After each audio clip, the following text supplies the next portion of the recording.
Part 1. An Escape into Farming by Youst. That's me. Everyone seems to have an interesting story about how they got into farming. Mine is a story of escape from the corporate trap. The trap of a false sense of security which tightens its grip over time. It seems a lot easier than it was when I look back on it. It took almost 2 years from the day I decided I was going to leave to the day that I actually walked out the door for the last time. I talk to farmers on a weekly basis who have stories similar to mine. They're coming from all backgrounds and industries: medical, tech, finance, legal, you name it. For me, growing food was a path out of the world of corporate finance in which I found myself firmly entrenched after college. From day one, I felt like I didn't belong there. And despite my on-paper success of promotions and pay raises, the thought of spending another half-decade in that office sounded a lot like the earthly version of hell. I was used to doing what I was trained to do. But headed on a path into a new life's journey, there's no one who can truly show you how you should be doing it. And that's what makes all of us so unique, that we all have vastly different yet similar ways of getting into this stuff. I went the old school college route, majoring in entrepreneurship, later switching to economics and finance, and working in a series of internships in between. I really had no idea what I wanted to do though, all the way through graduation. I was seeking job and financial security, plain and simple. My brother, a few years older, was in finance, so perhaps I saw a clear path to a job and income that way. I mean, what else can you do when you don't know what else there is? And I know I'm not alone in this thinking or experience. I was fortunate to land at a great firm for my first job after graduation. Most other graduates in my class would have loved to have that position, and I felt grateful to have it. It didn't pay anything extraordinary, but the company was filled with opportunity. I made the most of it, even while living with the sense that the ladder I was trying to climb wasn't a ladder that I wanted to get to the top of. Regardless of whether I loved the job, I gave it my best effort and took pride in my work. Somehow I managed to get an early promotion, which was a blessing and a curse. It was great to know they saw something in me, even if I didn't know what it was. It definitely wasn't my analytical or programming prowess, I can assure you of that. Knowing that other analysts were far more technically and mathematically sound than I was, getting a promotion so soon at least validated the thought that I must have some skills I can possibly translate elsewhere. Pressing the reset button. I didn't know much about what I could offer the world, but at least I knew that finance was not going to be a big part of my life story. That feeling was creeping up on me and consuming me, and even if I wanted to ignore it, my desire to carve a different path grew as the months went on. I actually started to feel physically sick because the feeling in my gut told me that this was not going to be my future. I felt incompetent when it came to mastering the details of my job. I just had no real desire to push through that aspect. Every year, my year-end review was the same. I was told I was doing good overall, but next year was the year that I was going to have to learn programming. I always told my boss I would, even though I never meant it. I was constantly confronted with the thought that I was actually working towards nothing, and if I was working towards nothing, then I was merely existing. I was living a quote that I love: if you're not growing, you're dying. And for me, this was a clear path to depression and eventually a midlife crisis. It took time to figure out what my first move was going to be. I didn't know what this process was supposed to look like or what I should actually be doing, not even a little bit. Googling lists of career choices seemed like an overwhelmingly broad and useless exercise, but I still did it over and over again. The only thing that I really decided on at this point is that I would take at least one small action every day that would push the ball forward. I was such a rookie at learning how to learn, it took me a while just to figure out what a practical action even was. It was quite frustrating, but I pushed myself through it until I stumbled on a more practical approach: reading books. I don't remember who or what encouraged me to do it, but I started downloading some of the all-time classics on business and entrepreneurship. I'd read these voraciously during the workday and then read some more when I got home. And this is when things really began to click for me. I never thought I'd be so passionate about reading books, but they've changed my life forever. One of the first key books in shifting and broadening my perspective was Rich Dad, Poor Dad by Robert Kiyosaki. This book filled in a key mental model that was missing in my approach toward my own life. A way to actually assert control of one's life through strategic, long-term planning, financially and spiritually. Some would call Rich Dad, Poor Dad purely a financial advice book, but they would have either missed the larger point or would have already been lucky enough to have that model absorbed into their bones. The whole sense of ownership was a new thought pattern for me, and I saw how in control this guy was, and I wanted that for myself. I went deep into Kiyosaki's entire series of books, and I came away with a better sense of how to build a long-term and sustained Financial Strategy for Business and Life. Before reading those books, I had no clue that my certain salaried future was all but guaranteeing mediocrity. It made me realize how much I had to learn, and since that none of us can predict what's coming next, the most important thing that I could do is educate myself in developing the frameworks, models, and habits required for growth in all areas of my life. I learned there is no more important asset than one's own mind when developed properly. If I could build up the foundational frameworks to operate effectively in the world of business and relationships, I knew resiliency of my mind could be my greatest strength moving forward. So when it comes to the million things that are involved in actually running a business, I still have a ton to learn. With that said, as risky as my bets early on seem, the route that I've taken has been relatively practical given the cost and the speed at which I've been able to drive my plans forward. And I credit those books for giving me long-term frameworks to work toward. My education in economics and finance gave me the crucial structure to financially plan for this new life. But it feels like I almost learned everything else via direct experience, mentorship, and books. I feel like I'm qualified to say that even if you've never run a business before or haven't had the consistency in producing quality food, the good news is that everything can be learned. It's up to your willingness and your desire to do it. And you can sum that up just simply like that if you'd like. In the world of real entrepreneurship, having consistency of action is required to move beyond the good idea stage. There's simply no substitute for self-discipline and persistence when building a mindset that can navigate the peaks and valleys of building a resilient and impactful business. Self-education. Looking back, what seems to have lit the fire for me were podcasts. During my commutes in traffic, instead of listening to music or sports talk radio, I started listening to podcast interviews with brilliant and successful people from all backgrounds. And through those, I was exposed to new ways of thinking and doing that had been part of my approach in solving problems. This really did set me on a new path that I wasn't fully aware of at the time. I never exposed myself to the self-improvement stuff, but once I felt positive momentum from it, I went in deeper, and that opened new doors for me. Once I fully understood how much of our future is dependent simply on what we allow for ourselves, almost anything felt possible, and I started to feel in control of my circumstances, and that feeling is what allowed me to move forward. And so even though I was stuck at a desk for 9 hours a day, I started to consider all the things that I like doing outside of work. I used to come in a few hours early so I can get in a good workout, and then I'd walk through the state park next to the office. I'd arrive at a still empty office where I would hammer out the work I needed to do for the day. And so I had all the time in the world to explore career opportunities on the internet. And I had a lot of time to think about this. I must have been pretty good at looking busy because I was never asked why I had 100 tabs open that had nothing to do with work. Even on my lunch breaks, I'd head back to the state park where I tended rented food plots. And because I got in so early, I could leave work early and I'd head back to the park again. And I think it was obvious to everyone that I needed that kind of escape from the office to maintain my sanity. I'd always done a bit of grinding growing up, and so reinvigorating the feeling that I had lost during my time in college, that felt good. And so I started poking around the internet to see what was possible in the world of growing food. And it didn't take long to get sucked down those rabbit holes of permaculture, aquaponics, and no-till. Most of you know what I'm talking about. Permaculture got to me first, though, and I was one click away from going to the permaculture design course and using up all my vacation time in one shot. But ultimately, I decided the long-term investment into building a permaculture-based food forest is not very practical from a business standpoint. A few months after that, I became fascinated with aquaponics, and this to me seemed like a more real and tangible business opportunity. And I started building a small hobby system on the weekends at my parents' house to get some hands-on experience. And, even by this time, I was so committed to starting something new. I had moved out of my house in Philadelphia so I could save money by living with my parents.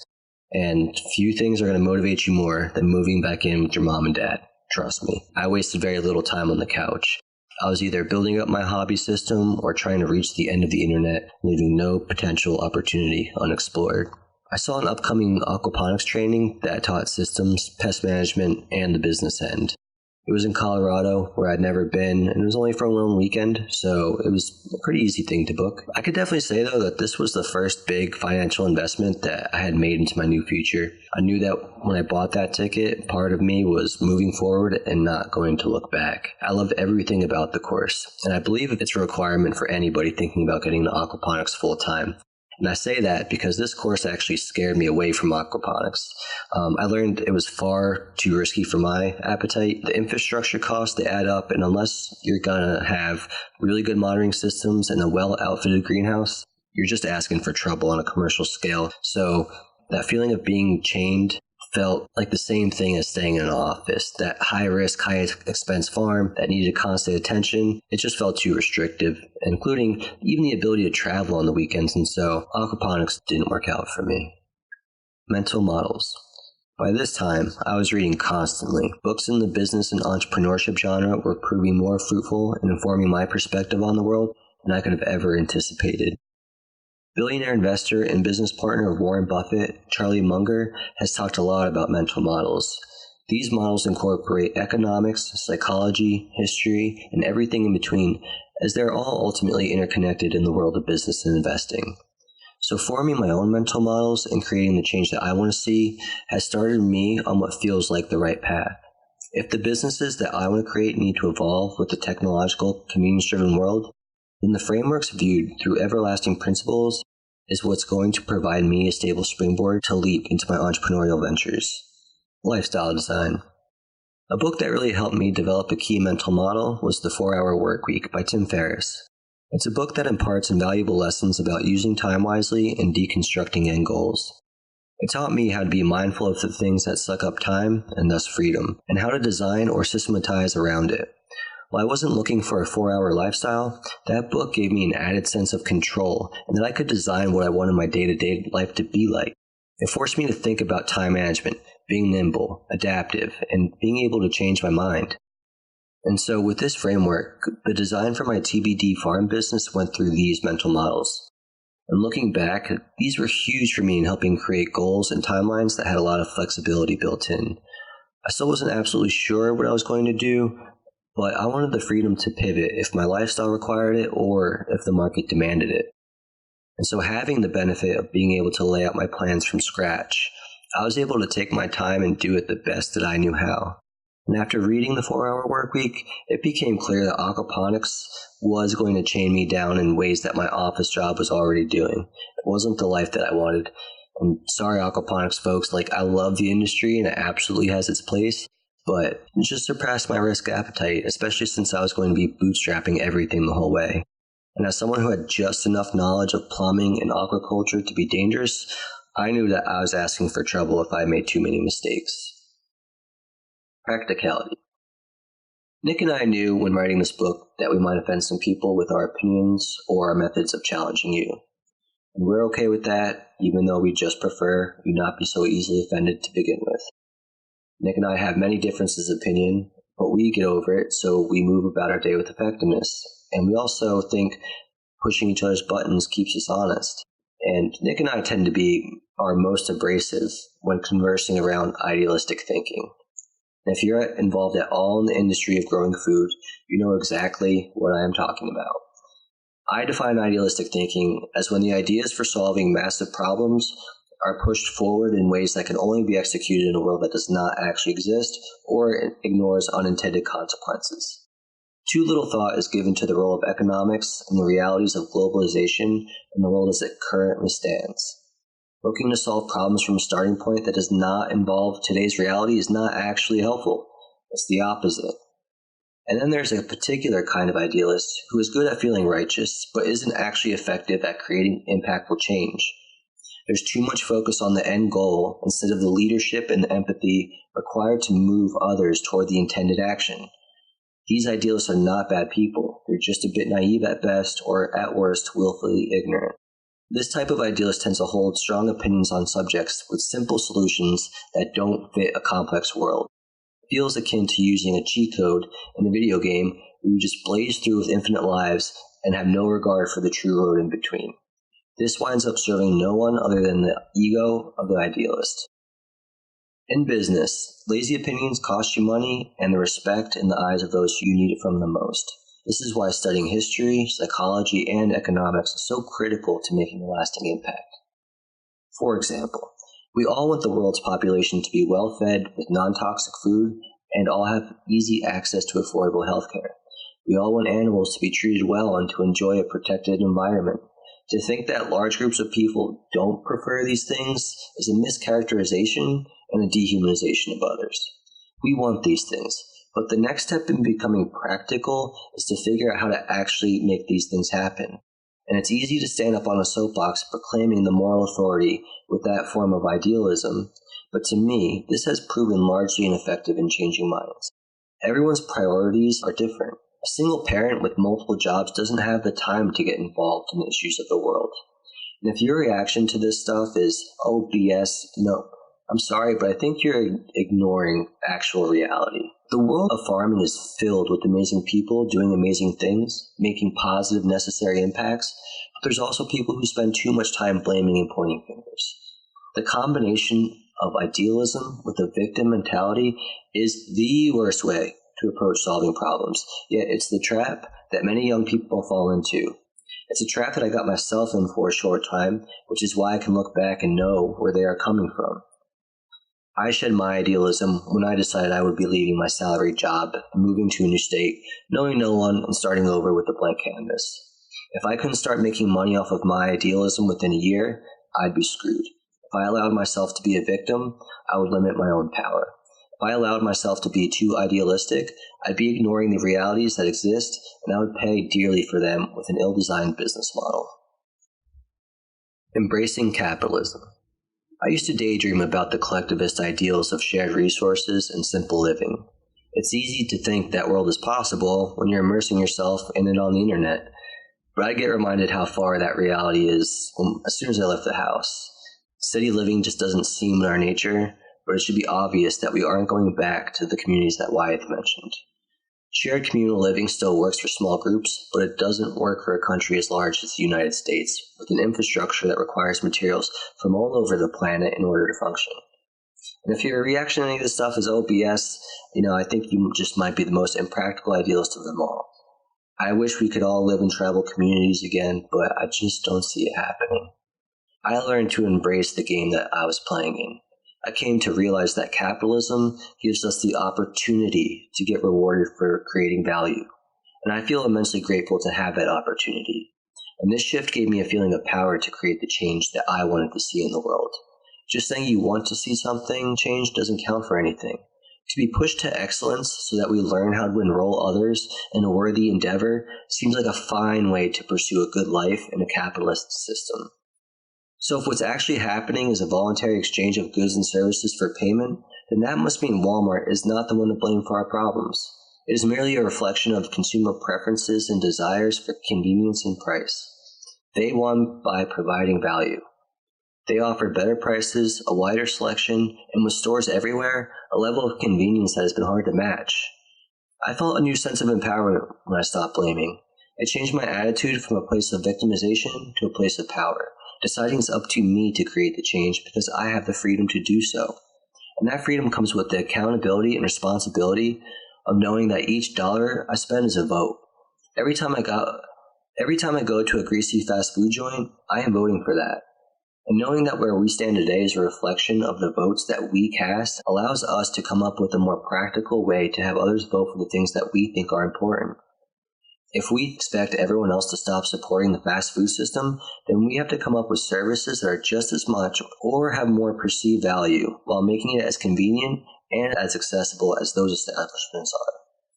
So start by analyzing where you are actually investing your time and your dollars. Answer that honestly and it'll show you what you truly care about. Then ask yourself if you're holding your potential clients to a standard that you don't live up to yourself. Growing a pair. Coming up with ideas is the easy part. We all have ideas, and any entrepreneurial-minded person reading knows it. They know as well as the only thing that can bring an idea to life is action on that idea. I'm sure I wasn't the first person to hold those flimsy 10-20 trays used for germinating seeds and think, I wish these were stronger.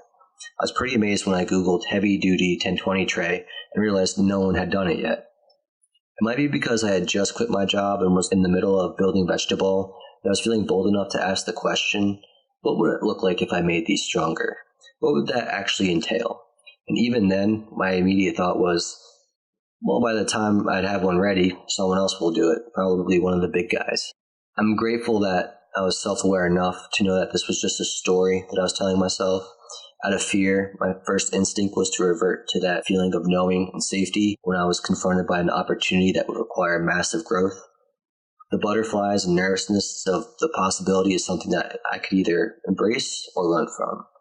And the choices that we make in these moments is what ultimately define us. And I still remember consciously committing to facing the fear that arose in those first few months before telling my boss I was leaving. Buying books and doing research on the internet is easy, but quitting your job, reaching out for mentorship, writing a book, doing a podcast are all things that bring out fear when you haven't done them before. And so it's still a constant challenge not to talk myself out of doing something out of fear. I still consider myself to be an introvert and a private person, but at the same time, I don't fear your opinion of what I'm doing, and so I put it out there because of some good it might do. And so when I force myself to consider what making a simple 10-20 tray stronger would actually mean, or where it would lead me, fear was not allowed to put a cap on what I thought was possible. Because I was in the mindset of possibility, I was able to create a mental environment of inspired creativity. And when you get in that mode, you'll be able to see how creative and bold you can truly be. And believe me when I say that 6 years ago, I didn't think that any of this would be possible for me. I wasn't even giving myself an opportunity to consider it. I was putting caps on my potential by the way I talked to myself in my own head. And learning the importance of self-talk allowed me to recognize when I wasn't having productive thoughts, and that I could immediately put myself back on track. And this is what I want for you while reading this book. To allow yourself the possibility of doing something you previously didn't consider possible. Try to avoid immediately thinking of the downside when that moment of inspiration hits you. It's hard to grow as a person or a business owner if you don't recognize and separate yourself from those thoughts. The story of your life, as told by you, is a reflection of your self-talk. And whatever your gut has been trying to say to you, allow it to speak. While reading this book or listening to it, consider what your life and business would look like if you followed an instinct that has been pulling at you. My gut told me that growing healthy food makes me feel good. Serving and creating with others makes me feel good too. These are the guiding lights around which I'm building my businesses in life.